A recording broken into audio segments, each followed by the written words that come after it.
إن الحمد لله نحمده ونستعينه ونستغفره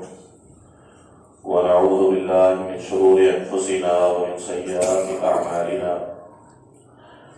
من يهده الله فلا مضل له ومن يضلل فلا هادي له وأشهد أن لا إله إلا الله وحده لا شريك له وأشهد أن محمدا عبده ورسوله أما بعد فإن خير الحديث كتاب الله وخير الهدي هدي محمد صلى الله عليه وسلم وشر الأمور محدثاتها وكل محدثة بدعة وكل بدعة ضلالة وكل ضلالة في النار. قال الله تبارك وتعالى في القرآن المجيد والفرقان الحميد: أعوذ بالله السميع العليم من الشيطان الرجيم. بسم الله الرحمن الرحيم. يمنون عليك أن أسلموا قل لا تمنوا علي إسلامكم بل الله يمن عليكم أن هداكم للإيمان إن كنتم صادقين. وقال تعالى في مقام آخر: إن الدين عند الله الإسلام. تمام تر تعریفات، تحمیدات، تجمیدات، تسبیحات، بڑائی، کبریائی، عظمتیں اللہ وحدہ لا شریک کے لیے کہ جس مال کے ارض و سما نے ہمیں انسان بنانے کے ساتھ ساتھ مسلمان بنایا. لاحداد درود و سلام سید الاولین والآخرین، سید ولد آدم، خاتم النبیین، امام المجاہدین جناب محمد رسول اللہ صلی اللہ علیہ وسلم کی ذات گرامی پر کہ جنہیں اللہ تبارک و تعالی نے دین اسلام جیسی عظیم نعمت دے کر، قرآن مجید جیسی کتاب ہدایت دے کر اور اس دین کو سائر الادیان، تمام مذاہب پر غالب کرنے کے لیے دعوت اور جہاد کا منہج دے کر انسانوں کی ہدایت اور رہنمائی کے لیے مبعوث فرمایا. میرے واجب الاحترام بھائیوں، دنیا کے تمام ادیان میں سے اللہ رب العالمین کے ہاں جو پسندیدہ دین ہے وہ دین اسلام ہے. اللہ رب العالمین فرماتے ہیں کہ ان الدین عند اللہ الاسلام، دنیا میں جتنے دین ہیں، دین حقیقت میں زندگی گزارنے کے طریقے اور سلیقے کو کہا جاتا ہے، جس کے اندر بنیادی چند چیزیں ہوتی ہیں. اور دین کے سچا ہونے کے لیے یہ ضروری ہے کہ اس میں 4 چیزیں بنیادی طور پہ پائی جائیں. پہلی چیز کہ اس میں اللہ رب العالمین کی عبادت کا مکمل نظام ہونا چاہیے، اور دوسری چیز انسانوں کے لیے عبودیت کا، بندگی کا مکمل نظام جس کے اندر ہوگا وہ سچا دین کہلائے گا. اور تیسری چیز کہ دنیا میں زندگی گزارنے کے لیے قوانین کا ہونا ضروری ہے، جس کے اندر قانون جزا اور سزا موجود ہو، وہ بھی سچا دین کہلاتا ہے. اور چوتھی چیز اس میں کہ قانون جزا اور سزا کا عملاً نفاذ ہو اس کے اندر، تو وہ بھی سچا دین کہلاتا ہے. اللہ رب العالمین نے فرمایا کہ ان الدین عند اللہ الاسلام، اللہ کے نزدیک پسندیدہ دین دین اسلام ہے. اور اسلام کے اندر ہی یہ چاروں چیزیں پائی جاتی ہیں. اللہ کی حاکمیت کا، الوہیت کا، ربوبیت کا مکمل تصور، انسانوں کے لیے عبادت کا مکمل نظام،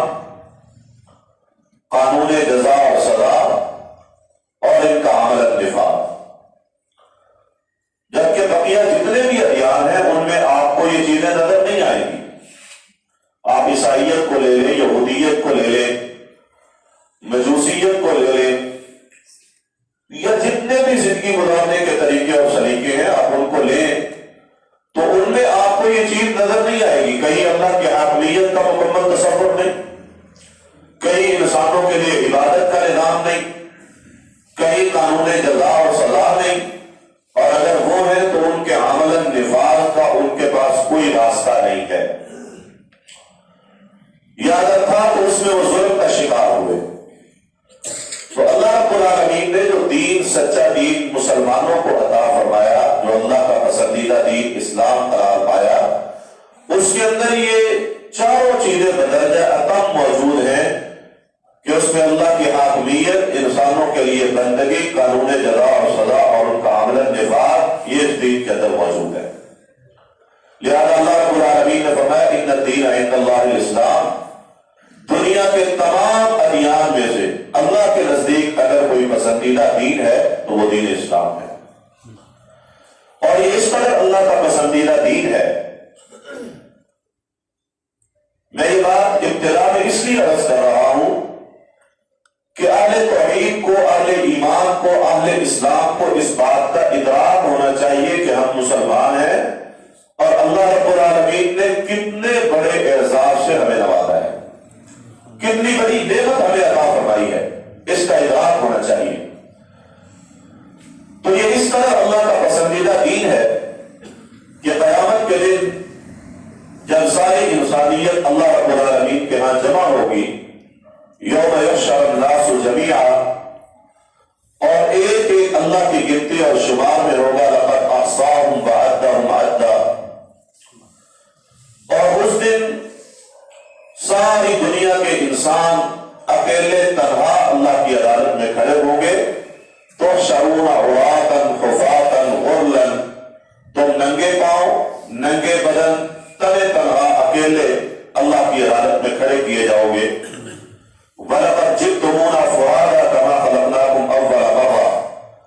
ہم تمہیں اکیلا اکیلے، فرمایا ہم تمہیں اکیلے اکیلے اٹھائیں گے، جس طرح پہلے تمہیں اکیلے اکیلے پیدا کیا تھا، ایسے ہی تم اکیلے اکیلے ہمارے پاس واپس اللہ کی عدالت میں کھڑے ہو گئے۔ اور اللہ رب العالمین اس دن بندے کی زندگی کی کتاب کو اس کے سامنے کھول کے رکھ دے گا اور فرمائے گا اقرأ کتابک کفیٰ بنفسک اليوم علیک حسیبا، یہ تیری زندگی کی کتاب ہے، اس کو پڑھ کے دیکھ لے تیرا قیامت کے متعلق گمان کیا تھا اور تو زندگی کس انداز سے گزار رہا تھا۔ اور بندہ کہے گا ما لہذا الکتاب لا یغادر صغیرۃ ولا کبیرۃ الا احصاها، اس کتاب کو کیا ہو گیا کہ اس نے میری زندگی کی نہ چھوٹی بات کو چھوڑا نہ بڑی بات کو چھوڑا، ہر ایک چیز اس کے اندر درج کر دی گئی ہے۔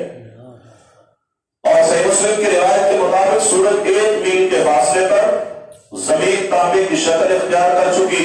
لوگ اپنے اپنے پسینوں کے اندر ڈبکیاں کھا رہے، کسی کا پسینہ اس کے ٹخنے تک ہے، کسی کا پسینہ اس کے گھٹنے تک ہے، کسی کا ناف تک ہے، کسی کو پسینے کی لگام پہنائی گئی ہے، اور آج ہر بندہ نجات کی تلاش میں نکلا ہے کہ کاش مجھے نجات مل جائے، لیکن نہ آج کوئی سفارش کام آ رہی ہے،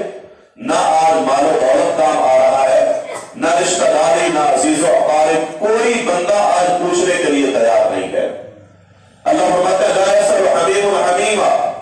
گہرے سے گہرا دوست، حمیم ایسے دوست کو کہا جاتا ہے جس کی محبت دل میں جوش مارتی ہو، ایسا دوست، جگری یار جس کو ہم کہتے ہیں، وہ بھی کہے گا آج میں تیرا کچھ نہیں لگتا۔ یوم یفر المرء من اخیہ وامہ وابیہ وصاحبتہ وبنیہ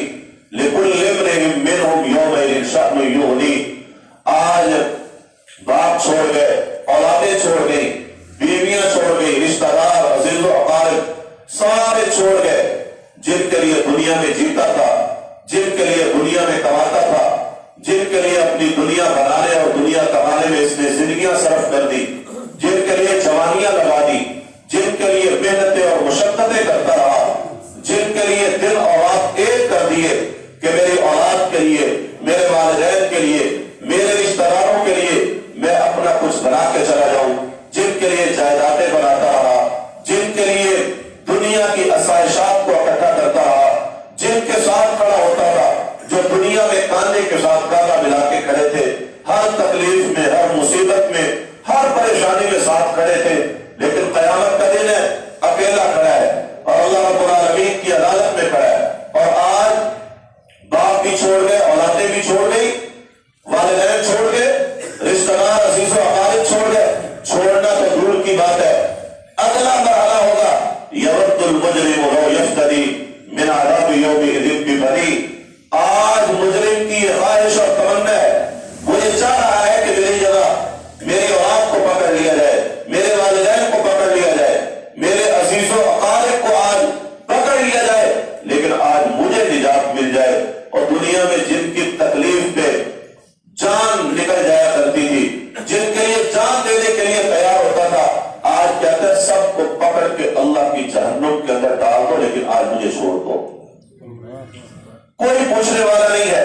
یہ اللہ کی عدالت ہے اور اللہ رب العالمین قیامت کے دن انسان سے اس کی زندگی کے متعلق پوچھیں گے جو آج ہم زندگیاں گزار رہے ہیں۔ رسول اللہ صلی اللہ علیہ وسلم نے فرمایا لا تزول قدم عبد حتى يسأل عن خمس،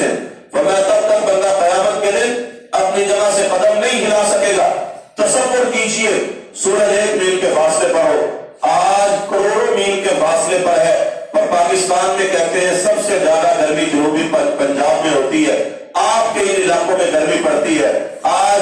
جو ہے وہ درجہ حرارت 48 سے 50 تک پہنچتا ہے، جانیں نکلنا شروع ہو جاتی ہیں۔ کراچی میں اگر تھوڑی سی گرمی پڑے تو ہیٹ اسٹروک اور ہزاروں کی تعداد میں اموات ہونا شروع ہو جاتی ہیں۔ تصور کیجئے جب اللہ کی عدالت میں کھڑے ہیں اور 1 میل کے فاصلے پر سورج ہے اور بندہ اپنی جگہ سے ہل نہیں سکتا، 50,000 سال کا دن ہے اور اپنی جگہ سے قدم نہیں ہلا سکتا۔ انسان اگر کہیں کھڑا ہوگا تو کھڑے کھڑے تھک جائے تو بندہ اپنی جگہ تبدیل کرتا ہے، پاؤں ہلاتا ہے، آگے ہوتا ہے، پیچھے ہوتا ہے، دائیں بائیں بڑھنے کی کوشش کرتا ہے، لیکن اللہ کی عدالت میں کھڑا ہے لا تزول قدم عبد، آج بندے کے قدم اس کی جگہ سے ہل نہیں رہے، ہلا نہیں سکتا۔ آج اللہ نے ساری طاقتیں سلب کر رکھی ہیں، آج دم نہیں مار سکتا، آج بول نہیں سکتا، لا یتکلمون الا من اذن له الرحمن وقال صوابا، آج بولیں گے نہیں، بولیں گے تو سیدھی سیدھی بات بولیں گے، اللہ کی اجازت سے بولیں گے، اور بولیں گے تو سیدھی اور سچی بات کریں گے، آج کوئی جھوٹ نہیں بول سکتا۔ اور دنیا میں چرب زبانیوں سے اپنے آپ کو مطمئن کر لینے والے، دنیا میں لوگوں کو کہہ دینے والے کہ میرے یہ مسائل ہیں، فلاں پریشانی ہے، نمازوں پر مطمئن کر لینے والے، دین پر، داڑھی پر، شریعت پر، اللہ کے دین پر عمل پیرا ہونے میں لوگوں کے ساتھ اپنی چرب زبانی سے لوگوں کو مطمئن کر لینے والے، قیامت کے دن اللہ کی عدالت میں کھڑے ہوں گے۔ زبانیں بند ہیں اور اعضاء بول رہے ہیں، ہاتھ بول رہے ہیں، پاؤں بول رہے ہیں، اس کا جسم بول رہا ہے، اس کی چمڑی بول رہی ہے، اس کی آنکھیں اور اس کے کان آج بول رہے ہیں، نہیں بول رہی تو اس کی زبان نہیں بول رہی۔ لا تزول قدم عبد، آج بندے کے قدم اپنی جگہ سے ہل نہیں سکیں گے جب تک کہ چند چیزوں کے متعلق جواب نہ دے لے، اور ان میں سے پہلا سوال اللہ رب العالمین کیا کریں گے؟ ان عمرہ فیما افنیٰ، بتاؤ زندگیاں کہاں گزار کے آئے تھے، بتاؤ زندگیاں کہاں گزری تھی، تمہارے دن کہاں گزرے تھے، تمہاری راتیں کہاں گزری تھی، تمہاری صبحیں کہاں گزری تھی، شامیں کہاں گزری تھی۔ آج جس زندگی کو گزارتا چلا جا رہا ہوں اور اس کے بارے میں سوچتا نہیں ہوں کہ قیامت کے دن اللہ تبارک و تعالیٰ نے اس زندگی کے بارے میں مجھ سے سوال کرنا ہے، کل قیامت کے دن اللہ اس زندگی کے بارے میں پوچھے گا۔ اور اللہ محترم بھائیوں، دنیا میں سب سے بڑا دھوکہ یہ ہے کہ آج ہم اپنی زندگیوں کے مالک بن بیٹھے ہیں،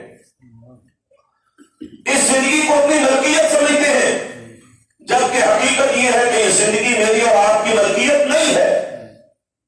ملکیت میں عام سی ایک چیز ہوتی ہے کہ آپ جب چاہے چیز کو لے لیں اور جب چاہے اس کو چھوڑ دیں، کسی کو ہدیہ کر دیں، ختم کر دیں، تباہ کر دیں، ضائع کر دیں، لیکن زندگی کے متعلق آپ یہ فیصلہ نہیں ہم میں سے کون ہے جو یہ کہے کہ میں اپنی مرضی سے یہ زندگی لے کے آیا تھا؟ میں نے اپنے اللہ سے کہا تھا کہ مجھے میری زندگی، مجھے اپنی پیدائش 80 میں چاہیے، 85 میں چاہیے، میں 70 میں پیدا ہونا چاہتا ہوں، میں 75 کی دہائی میں پیدا، میں 1975 کو پیدا ہوگا۔ کون ہے ہم میں سے؟ ہم میں سے کوئی بندہ اپنی مرضی سے اس دنیا میں نہیں آیا۔ جب اپنی مرضی سے دنیا میں آئے نہیں تو ملکیت کیسی؟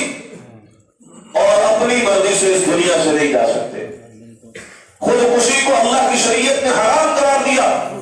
اس کی وجہ کیا ہے کہ یہ زندگی تیری نہیں، رب کی امانت ہے، اس کو ختم نہیں کر سکتا۔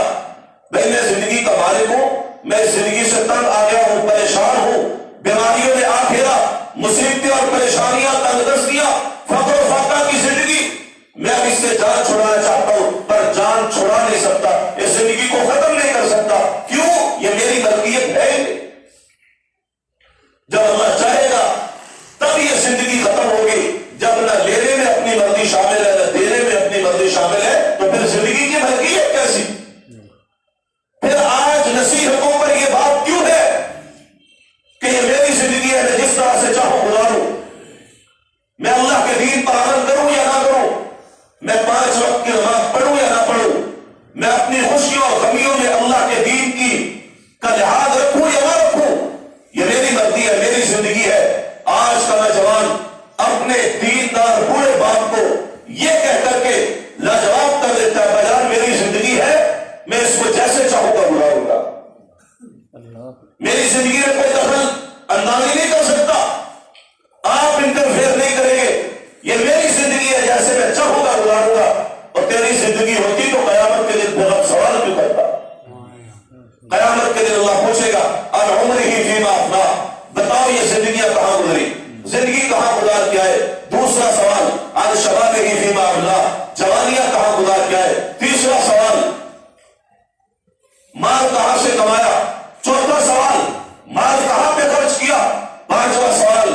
اللہ اکبر کبیرہ، جو ہم نے تمہیں علم عطا کیا تھا اس پر عمل کیا کیا تھا؟ یہ قیامت کے دن کا منظر ہے کہ آج کوئی پوچھنے والا نہیں ہے، کوئی آج ہاتھ پکڑنے والا نہیں، کوئی دستگیری کرنے والا نہیں ہے، آج کوئی مصیبت سے نجات دلانے والا نہیں ہے۔ قیامت کے دن اگر نجات دینے کے لیے کوئی چیز کل قیامت کے دن کام آئے گی، میں نے ابتدا میں بات عرض کی تھی کہ یہ اللہ کا پسندیدہ دین ہے، اور اس قدر پسندیدہ دین ہے کہ قیامت کے اس منظر نامے میں جو میں نے آپ کے سامنے بیان کیا کہ ساری دنیا چھوڑ گئی، انسان چھوڑ گئے، والدین چھوڑ گئے، رشتہ دار چھوڑ گئے، عزیز و اقارب چھوڑ گئے، دنیا کا ہر رشتہ، ہر دوست، سارے کے سارے احباب آج منہ چھپاتے پھر رہے ہیں، کوئی آج پاس آنے کے لیے تیار نہیں ہے۔ لیکن قیامت کے دن نجات کا سبب ایک چیز بنے گی، اور نجات کا سبب وہ بننے والی چیز اللہ کا دین اسلام ہے۔ قیامت کے دن بھی اگر نجات کا سبب کوئی چیز بنے گی تو وہ اللہ کا دین اسلام ہے۔ یہ اسلام نہ ہوا تو انسان کی زندگی اور انسان کی آخرت برباد ہو جائے گی۔ فرمایا وَمَن يَبْتَغِ غَيْرَ الْإِسْلَامِ دِينًا فَلَن يُقْبَلَ مِنْهُ، فرمایا قیامت کے دن اگر اسلام کے علاوہ کوئی اور دین لے کے آیا، جس نے کسی اور تہذیب کو اختیار کیا، کسی اور ملت کو اختیار کیا، زندگی گزارنے کا کوئی اور طریقہ اور سلیقہ اور ڈھنگ اختیار کیا، اور اسی حال میں مر گیا، اور پھر قیامت کے دن اللہ کی بارگاہ میں آیا اور اللہ نے پوچھا کہ زندگی کہاں گزاری تھی،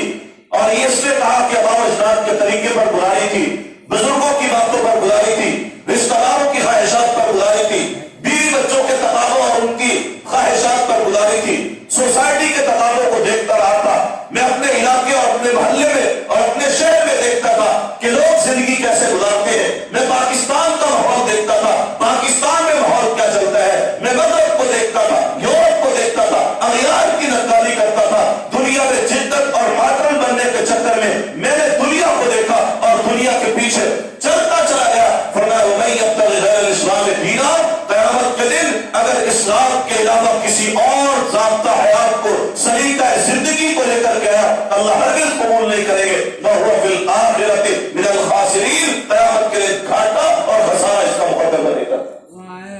ماشاءاللہ۔ لیکن اگر اسلام ہے تو اسلام نجات کا سبب بنے گا، قیامت کے دن اللہ کی بارگاہ میں کام آئے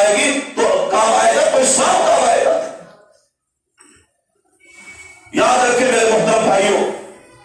آپ کو اللہ رب العالمین نے بحیثیت مسلمان جو اعزاز دیا ہے وہ دنیا میں کسی کو حاصل نہیں ہے۔ سیدنا عبادہ بن صامت رضی اللہ عنہ کے ایک شاگرد ہے عبد الرحمن، کہتے ہیں کہ میں عبادہ بن صامت رضی اللہ عنہ کی زیارت کے لیے گیا، ان کا آخری وقت تھا، زندگی کے آخری ایام گزار رہے تھے، سخت بیماری تھی۔ عبد الرحمن کہتے ہیں میں نے اپنے استاد عبادہ بن صامت رضی اللہ عنہ کو دیکھا تو ان کی تکلیف کی شدت کو دیکھ کے میرا دل بھر آیا، میری آنکھوں سے آنسو جاری ہو گئے، میں ان کے پاس بیٹھ کے رونے لگا۔ عبادہ بن صامت رضی اللہ عنہ کہتے ہیں عبد الرحمن کیوں ہوتے ہو؟ پریشان ہونے کی بات نہیں ہے، یہ وقت تو ہر بندے پر آیا کرتا ہے، کمزوریاں، نکاہتیں، زندگی کے آخری لمحات، یہ دنیا کے ہر انسان پر یہ وقت آیا کرتا ہے۔ عبد الرحمن کہنے لگے آپ اللہ کے نبی صلی اللہ علیہ وسلم کے صحابی ہیں، آپ نے ساری زندگی اللہ کے دین کی خدمت کی اور آج آپ کو اس حالت میں دیکھ کے برداشت نہیں ہوا، آنکھوں سے آنسو جاری ہو گئے۔ عبادہ بن صامت رضی اللہ عنہ فرماتے ہیں کہ عبد الرحمن میں قیامت کے دن جب اللہ کی بارگاہ میں حاضری ہوگی، میں جو مجھے قیامت کے دن نفع پہنچا سکا ضرور پہنچاؤں گا، اور اگر اللہ رب العالمین نے مجھے اس بات کا حق دیا کہ میں کسی کے بارے میں سفارش کروں تو عبد الرحمن میں تیرے بارے میں سفارش کروں گا، میں تیرے بارے میں سفارش کروں گا۔ اور پھر اس کے ساتھ فرماتے ہیں کہ عبد الرحمن میں نے جتنی احادیث اللہ کے نبی صلی اللہ علیہ وسلم سے سنی تھی وہ ساری کی ساری تمہیں بیان کر دی، ماں سوائے ایک حدیث کے جو میں نے ابھی تک تمہیں بیان نہیں کی، اور آج زندگی کے آخری لمحات میں وہ حدیث بھی بیان کیے دیتا ہوں۔ میرے اللہ کے نبی صلی اللہ علیہ وسلم سے یہ کہتے ہوئے سنا تھا کہ آپ صلی اللہ علیہ وسلم نے فرمایا جو بندہ دنیا سے اس حال میں بڑا کہ اللہ کے دین اسلام پر تھا، اللہ کی توحید پر تھا اور اللہ کے ساتھ کسی کو شریک نہیں ٹھہراتا تھا، کل قیامت کے دن اللہ رب العالمین اس کو اپنی جنت میں داخل فرمائے گی، اس کا ٹھکانہ اللہ کی جنت ہے۔ یہ کن لوگوں کے لیے ہے کہ جنہوں نے اسلام کو، ایمان کو قبول کیا۔ سیدنا عمرو بن عاص رضی اللہ عنہ رسول اللہ صلی اللہ علیہ وسلم کے پاس آئے، مکہ سے نکلنے لگے، راستے میں خالد بن ولید رضی اللہ عنہ سے ملاقات ہوئی۔ خالد بن ولید کو دیکھا کہ وہ سفر کر رہے ہیں، خالد بن ولید سے پوچھا کہ کہاں جا رہے ہو؟ کہا میں اللہ کے نبی صلی اللہ علیہ وسلم کے پاس جا رہا ہوں اور اسلام قبول کرنے کے لیے جا رہا ہوں۔ بہت جنگیں لڑی، بہت لڑائیاں کر لی، لیکن آج ایک بات سمجھ آئی ہے کہ اگر سچا دین کسی کے پاس ہے تو وہ محمد صلی اللہ علیہ وسلم کے پاس ہے۔ فرماتے ہیں جب یہ بات عمرو بن عاص نے سنی، کہا میرا دل بھی یہی کہتا ہے اگر تم اسلام قبول کرنے کے لیے جا رہے ہو تو میں بھی تمہارے ساتھ چلنے کے لیے تیار ہوں۔ یہ وہ صحابی تھے کہ جو حالت کفر میں کافروں کی طرف سے سردار بن کے رسول اللہ صلی اللہ علیہ وسلم کے مقابلے میں جنگیں لڑتے رہے۔ اللہ نے ان کو بڑی حکمت اور دانائی سے نوازا تھا، انتہائی سمجھدار تھے، اسلام قبول کیا۔ اسلام قبول کرنے کے 6 مہینے بعد اللہ کے نبی صلی اللہ علیہ وسلم نے ایک لشکر روانہ کیا جس میں ابو بکر بھی تھے، جس میں عمر بھی تھے، جس میں عثمان بھی تھے، لیکن اللہ کے نبی صلی اللہ علیہ وسلم نے اس لشکر کا سالار عمرو بن عاص رضی اللہ عنہ کو بنایا تھا۔ جب مسلمان مکہ کی طرف ہجرت کر کے، حبشہ کی طرف ہجرت کر کے گئے تو مشرکین کی طرف سے متکلم بن کے اور سفیر بن کے نجاشی کے پاس جانے والے بھی عمرو بن عاص تھے، یہ ان کی طرف سے سفیر تھے۔ اللہ نے ان کو بہت سمجھ عطا کی تھی۔ آج اللہ نے موقع دیا، اسلام قبول کرنے کے لیے آ رہے ہیں، رسول اللہ صلی اللہ علیہ وسلم کے پاس پہنچے، کہا اللہ کے نبی صلی اللہ علیہ وسلم اسلام قبول کرنا چاہتا ہوں، اپنا ہاتھ بڑھائیے تاکہ میں آپ کے ہاتھ میں اپنا ہاتھ دے کے اسلام کو قبول کروں۔ اللہ کے نبی صلی اللہ علیہ وسلم نے اپنا ہاتھ آگے بڑھایا، دایاں ہاتھ آگے بڑھایا، انہوں نے ہاتھ بڑھایا اور ہاتھ بڑھاتے ہوئے اپنا ہاتھ پیچھے کھینچ لیا۔ کہا اللہ کے نبی صلی اللہ علیہ وسلم فرماتے ہیں مالا کا یا عمر کیا ہو گیا؟ اسلام قبول کرنے لگے تھے، کیا مسئلہ ہوا؟ کیوں ہاتھ پیچھے کھینچ لیا؟ کہا اللہ کے نبی صلی اللہ علیہ وسلم آج اسلام قبول کروں گا، اسلام قبول کرنے کے بعد پھر اللہ کے دین پر چلوں گا تو مجھے جو کروں گا اللہ اس پر مجھے اجر عطا کرے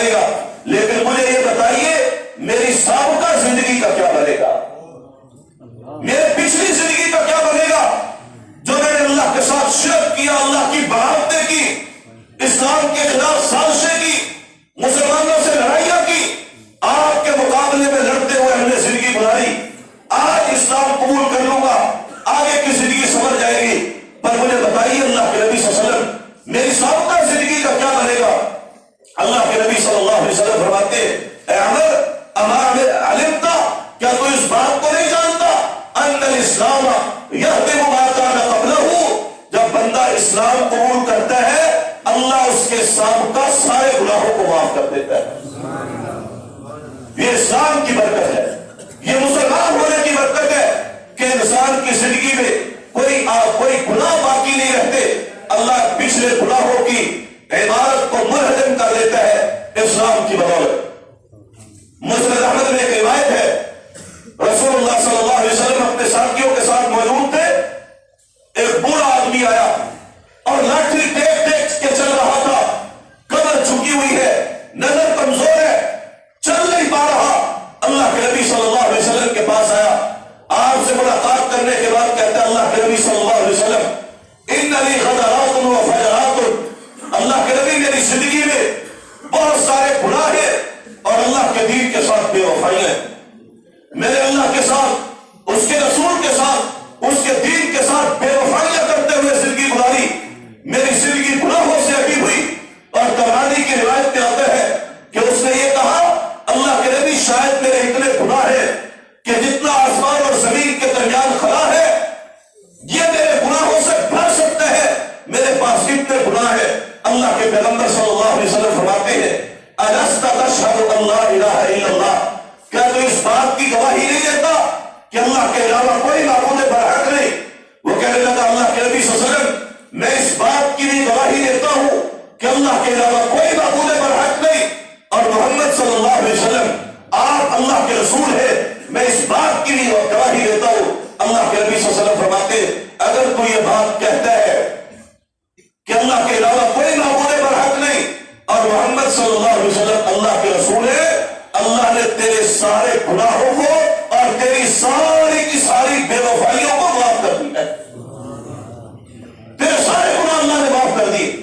یہ اسلام کی برکت ہے جو اللہ تبارک و تعالیٰ نے جو دین اسلام ہمیں عطا فرمایا ہے۔ اہل اسلام کو، مسلمانوں کو اس بات کا ادراک ہونا چاہیے۔ کہاں بھولے اور بھٹکے کافروں سے محروم ہو کے زندگی اللہ کی نافرمانیوں اور بغاوتوں کے اندر گزار رہے ہیں، کبھی سوچو تو صحیح اللہ نے نعمت کتنی بڑی عطا کی ہے، اللہ نے کتنا کرم کیا، کتنا فضل کیا کہ دنیا کے کروڑوں اربوں انسانوں میں سے مجھے اللہ نے اپنے دین کی دولت سے نوازا، اور مسلمان ہے کافروں جیسے چہرے، کافروں جیسے لباس، کافروں جیسی خوشیاں اور غمیاں، گھروں میں اللہ کی نافرمانیاں، بغاوتیں، بے حیائی کے چلتے ہوئے پروگرام، نوجوان عورتوں کے سامنے سفید داڑھی والے بزرگ بیٹھ کے بے حیائی کی فلمیں دیکھ رہے ہیں، اس کو ادراک ہے کہ یہ مسلمان ہے؟ اس کو احساس ہے کہ اس کو اللہ نے کتنی بڑی نعمت سے نوازا ہے؟ اللہ اکبر کبیرہ۔ سیدنا ابو ہریرہ رضی اللہ عنہ رسول اللہ صلی اللہ علیہ وسلم کے پاس بیٹھے ہیں، کہتے ہیں اللہ کے نبی صلی اللہ علیہ وسلم میں سوال کرنا چاہتا ہوں۔ فرمایا ضرور کیجئے۔ سوال کیا کرتے ہیں؟ اللہ کے نبی قیامت کے دن آپ انسانوں کے بارے میں سفارش اور شفاعت فرمائیں گے، اللہ کے نبی یہ بتائیے کہ وہ کون سے سعادت مند اور خوش نصیب ہے کہ جن کو قیامت کے دن آپ کی سفارش نصیب ہوگی۔ ہمیں اور آپ ہر بندہ یہ چاہتا ہے کہ اللہ کے نبی صلی اللہ علیہ وسلم کل قیامت کے دن میری سفارش کرے۔ اللہ کے نبی صلی اللہ علیہ وسلم مسکرانے لگے، کہا ابو ہریرہ مجھے یقین تھا کہ مجھ سے یہ سوال تو ہی کرے گا، کیونکہ لوگوں کے مقابلے میں تو حدیث پر زیادہ حدیث ہے، تجھے زیادہ حدیث کا شوق ہے، تو پھر سن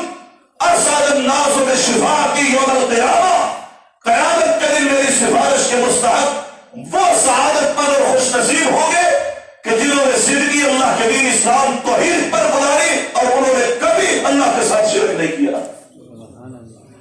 قیامت کے دن وہ میری سفارش کے مستحق ہوں گے۔ اور اعظم بن ثابت رضی اللہ عنہ فرماتے اللہ کے نبی صلی اللہ علیہ وسلم نے فرمایا اتانی آتن، میرے پاس ایک پیغام لے کے آنے والا فرشتہ پیغام لے کے آیا، اور اس نے مجھے کہا کہ اللہ تبارک و تعالیٰ فرماتے دو چیزیں ہیں، آپ جس کو چاہے اس کو اختیار کر لے، اللہ رب العالمین وہ آپ کو عطا کر دے گا۔ دو چیزوں میں سے کسی ایک چیز کو آپ اختیار کر لیں، اللہ آپ کو وہ عطا کر دے گا۔ فرمایا ان میں سے پہلی چیز یہ ہے کہ فرشتے نے مجھے کہا اگر آپ چاہیں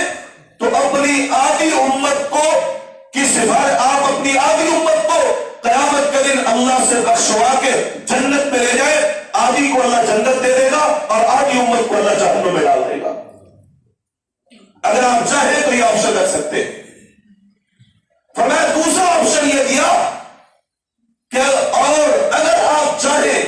تو آپ قیامت کے دن سب کے بارے میں سفارش کریں اور اللہ رب العالمین آپ کی سفارش کو قبول کر لے. فرمایا یہ دو چیزیں اس نے میرے سامنے رکھی کہ کسی ایک چیز کو اختیار کر لو. فاخترت الشفاعہ، میں نے سفارش کو اختیار کیا کہ آدھی کو چھوڑ کے آدھی کو جنت میں نہیں لے کے جاؤں گا، اپنی ساری امت کے بارے میں سفارش کروں گا.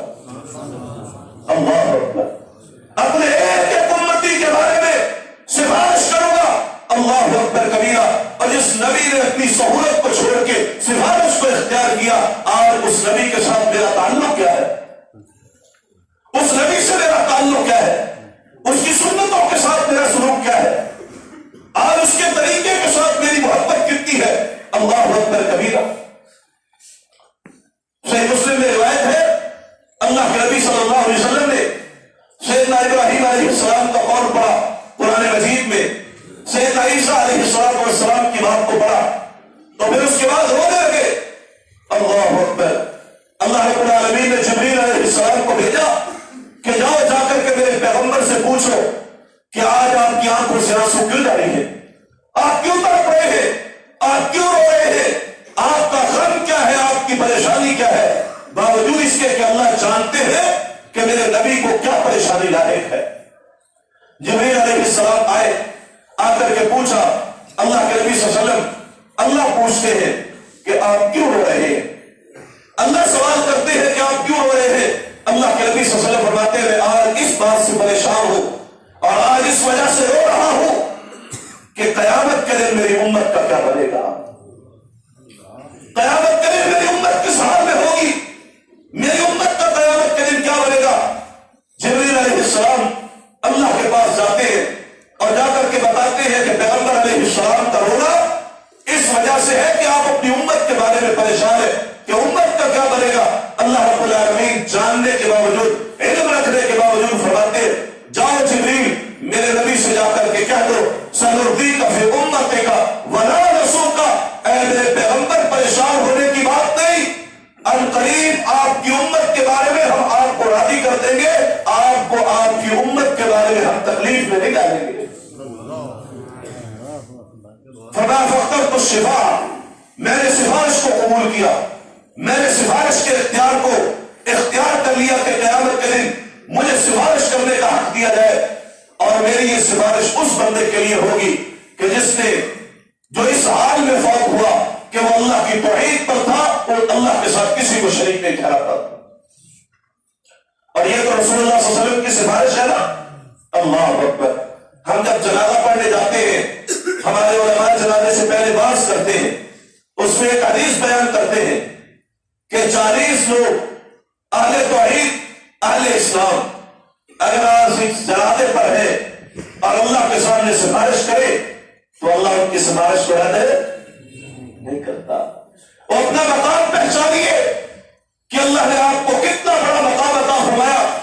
اللہ کی زمین پر چلتے ہوئے وہ لوگ کہ جن کی وجہ سے آسمان اور زمین کا نظام قائم ہے،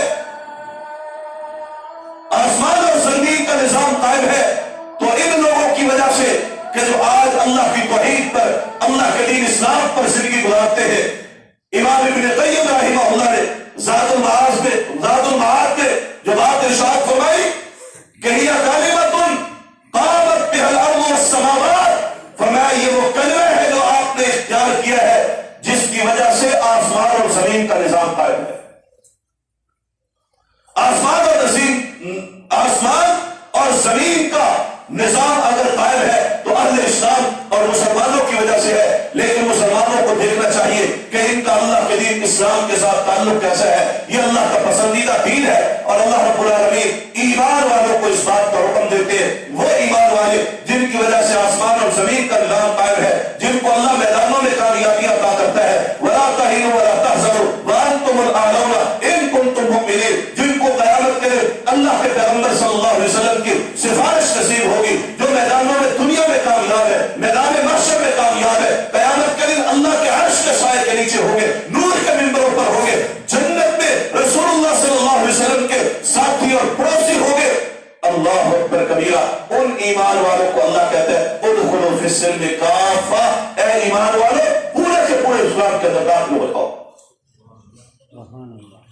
اسلام میں پورے کے پورے داخل ہو جاؤ۔ یہ کسی کافر سے، عیسائی سے، یہودی سے، مجوسی سے، اللہ کے باغی سے تقاضا نہیں ہے، یہ اہل ایمان سے تقاضا ہے کہ اسلام کے اندر پورے کے پورے داخل ہو جاؤ، سر کی زلف دراز سے لے کر پاؤں کے ناخن تک اللہ کے لیے اسلام کے اندر آ جاؤ۔ یہ دین نہ چند افراد کا دین ہے، نہ چند اعمال کا دین ہے۔ طبقاتی تفریق اس میں نہیں ہے کہ چند افراد اللہ کے دین کے مکلف ہے، جو مسجد کا مولوی ہو وہ اللہ کے دین کا مکلف ہے، جو خطبہ دیتا ہے وہ اللہ کے دین کا مکلف ہے، جو واز کرتا ہے وہ اللہ کے دین کا مکلف ہے، جو جماعت میں، جہاد میں، دعوت میں کھڑا ہے وہ اللہ کے دین کا مکلف ہے۔ میں اللہ کے دین کا مکلف نہیں ہوں، کیونکہ میں کاروبار کرتا ہوں، ذمہ دار کرتا ہوں، میرا دنیا کے اندر ایک بزنس ریکارڈ ہے، میں دنیا کے اندر ملکوں کو سفر کرنے والا، تجارتیں کرنے والا، خرید و فروخت میں زندگی بسر کرنے والا، میں اللہ کے دین کا مکلف نہیں ہوں۔ اللہ اکبر کبیرہ۔ اس کائنات کی عظیم ترین ہستی جناب محمد رسول اللہ صلی اللہ علیہ وسلم نے اس دین پر، اسلام پر عمل کر کے اس دنیا کو بتایا کہ کائنات کے سردار ہو، امام ہو، حکمران ہو یا زندگی کے کسی بھی طبقے سے تعلق رکھنے والے لوگ ہو، سارے کے سارے اللہ کے دین کے مکلف ہیں۔ لہذا سارے اللہ کے دین میں آ جاؤ، سارے۔ صرف مولوی پر دوربینیں نہ لگی ہو کہ یہ دین پر عمل کرتا ہے یا نہیں کرتا، داڑھی رکھنا سب کی ذمہ داری ہے۔ یہ سارے کے سارے چہرے بغیر داڑھیوں کے کل قیامت کے دن اللہ کے نبی صلی اللہ علیہ وسلم کے سامنے جائیں گے، رب کی بارگاہ میں پیش ہوں گے، کلمہ پڑھتے ہیں، بدعت سے بچتا ہے، توحید پر کھڑے ہیں تو حوض کوثر پہ جائے گا۔ تو بتا اس چہرے کے ساتھ کہ جس کو روزانہ موڑتا ہے اللہ کے نبی صلی اللہ علیہ وسلم کا سامنا کر سکتا ہے؟ کس منہ سے کھڑا ہوگا اپنے نبی کے سامنے؟ جو نبی راتوں کو مصلی پر اس امت کے لیے روتے رہے، اس کی ایک سنت کو نہ لے سکے، ایک طریقے کو نہ لے سکے، اس کی شکل و صورت کو اپنا محبوب نہ بنا سکے، محبت نہ کر سکے، اور اپنے چہرے داڑھیوں سے خالی کر لیے۔ میری بات سے ناراض نہ ہونا، صرف دعوت فکر دینا چاہتا ہوں کہ غور کرے، اور مرنا ہے سب نے، کوئی پتہ نہیں ہے آج آپ بستر پہ سوئے پھر سوتے رہ گئے، کل کا سورج دیکھ پائیں گے کہ نہیں دیکھ پائیں گے، کسی کو یقین نہیں ہے۔ لیکن دیکھیں کہ کیا دامن میں، جھولی میں وہ اعمال ہے کہ رب کے سامنے پیش کر کے کہہ سکے اللہ تو نے زندگی دی تھی، 25 سال، 30 سال، 40 سال، 50 سال زندگی گزاری، تیرے دین پر عمل کرتا رہا، میرے دل بھی گزرے تو تیرے نبی کے طریقوں پر، راتیں گزری تو تیرے نبی کے طریقوں پر، صبح گزری تو تیرے نبی کے طریقوں پر، شامیں گزری تو تیرے نبی کے طریقے پر، میرا جینا تھا تو تیرے نبی کے طریقے پر، میرا مرنا تھا تو تیرے نبی کے طریقے پر، اللہ تیرے لیے جیتا رہا۔ ان صلاتی و نسکی و محیای و مماتی للہ رب العالمین، اللہ میری نماز بھی تیرے لیے تھی، میری قربانیاں بھی تیرے لیے تھی، میری بدنی عبادتیں بھی تیرے لیے تھی، میری مالی عبادتیں بھی تیرے لیے تھی، اللہ میرا تو جینا بھی تیرے لیے تھا، میرا مرنا بھی تیرے لیے تھا۔ اللہ میں تو تیرے لیے دنیا میں جیتا رہا۔ میرا دنیا میں کیا تھا؟ مال، زندگی دی تھی تیری امانت، مال دیا تھا تو نے دیا تھا، اولاد دی تھی تو نے دی تھی،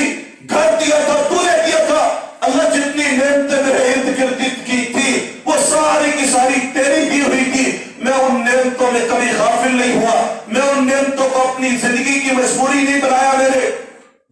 میں اپنی دنیا میں مگن نہیں ہوا، میں غافل نہیں ہوا، میرا جینا بھی تیرے لیے تھا اللہ، میرا مرنا بھی تیرے لیے تھا اللہ۔ میں اپنی زندگی کے اندر راتوں کو مصلی پہ کھڑا ہو کر کے تیرے سامنے آنکھوں سے آنسو بہانے والا تھا۔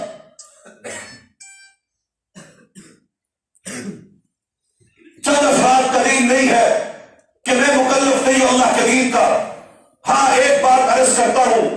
اگر کسی بندے کے پاس یہ لکھی ہوئی بات ہے رب کی طرف سے کہ اس نے مر کے اللہ کے سامنے پیش نہیں ہونا، تو جاؤ اجازت ہے جو مرضی کرتے رہو، جو کرنا ہے زندگی میں کرو، اگر مر کے اللہ کے پاس نہیں جانا، اور اگر مر کے اللہ کے پاس جانا ہے تو آج فکر کرو اس مرنے کی۔ آج ایسا مجھے درسہ بتا رہے تھے یہ 97واں درس ہے، 97 درس ہو چکے ہیں، یا آج کا درس 97واں درس ہے جس میں اللہ کا قرآن پڑھا گیا، رسول اللہ صلی اللہ علیہ وسلم کی احادیث پڑھی گئی، جس میں عقیدہ سکھایا گیا، جس میں سنت سکھائی گئی، جس میں احکام سکھائے گئے، اللہ کا دین بتلایا گیا۔ اور کیا یہ نصیحتیں کافی نہیں ہے دلوں کو بدلنے کے لیے؟ کتنا اور جینا چاہتے ہیں، کتنی اور اللہ کی نافرمانیاں کرنا چاہتے ہیں، کتنی اللہ کی بغاوتیں کرنا چاہتے ہیں، کتنا اپنے رب کو ناراض کرنا چاہتے ہیں؟ کوئی حد ہے میرے گناہوں کی، میری نافرمانیوں کی؟ کہاں تک جانا چاہتا ہوں؟ کتنی زندگی اور جی لوں گا؟ اللہ اکبر کبیرہ۔ قاضی فضیل بن عیاض رحمہ اللہ، بہت بڑے محدث سے نام سنا ہوگا، ڈاکے مارتے تھے، لوگوں کا مال لوٹ کیا کرتے تھے، گھر میں داخل ہوئے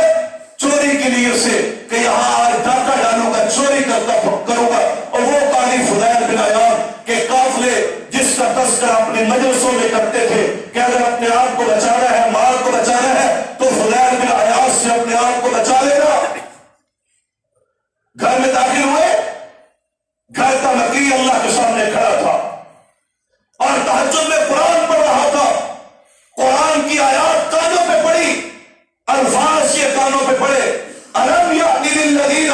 آمَنُوا أَن تَخْشَعَ قُلُوبُهُمْ لِذِكْرِ اللَّهِ، کیا ایمان والوں پر وہ وقت نہیں آیا کہ ان کے دل ڈر جائے اللہ کے ذکر سے، اللہ کے قرآن کی آیات کو سن کے ان کے دل ڈر جائے؟ اللہ اکبر کبیرہ۔ ایک آیت کانوں پہ پڑی، مفہوم سمجھتے تھے، واپس الٹے قدم چل رہے تھے، واپس جا رہے تھے، آنکھوں سے آنسو جاری تھے اور کہہ رہے تھے آج وہ وقت آ گیا ہے کہ مومن کا دل اللہ کے ذکر سے ڈر گیا ہے، ڈر گیا ہے اللہ کے حکم سے۔ اللہ اکبر کبیرہ۔ یہ اس انداز سے مومنوں پر قرآن اثر کیا کرتا ہے۔ آج ہم نصیحتیں سن رہے ہیں، آج ہم دروس سن رہے ہیں ہر مہینے، اور بھائیوں یاد رکھو یہ کوئی ایسی بات نہیں ہے کہ میں نے سنایا اور آپ نے سن لیا اور چلے گئے۔ ہر بیان کرنے والا اور ہر سننے والا اس پر اللہ کے قرآن کی یہ آیات، پیغمبر علیہ السلام کی احادیث حجت بن رہی ہے، حجت، یہ حجتیں قائم ہو رہی ہے۔ اللہ تیرا دین سکھایا گیا تھا، اگر آنکھیں موند لی، اگر آج بھلا دیا، اگر آج نہ پلٹے، اگر اللہ کے دین پر نہ آئے، قیامت کے دن اللہ بھلا دے گا۔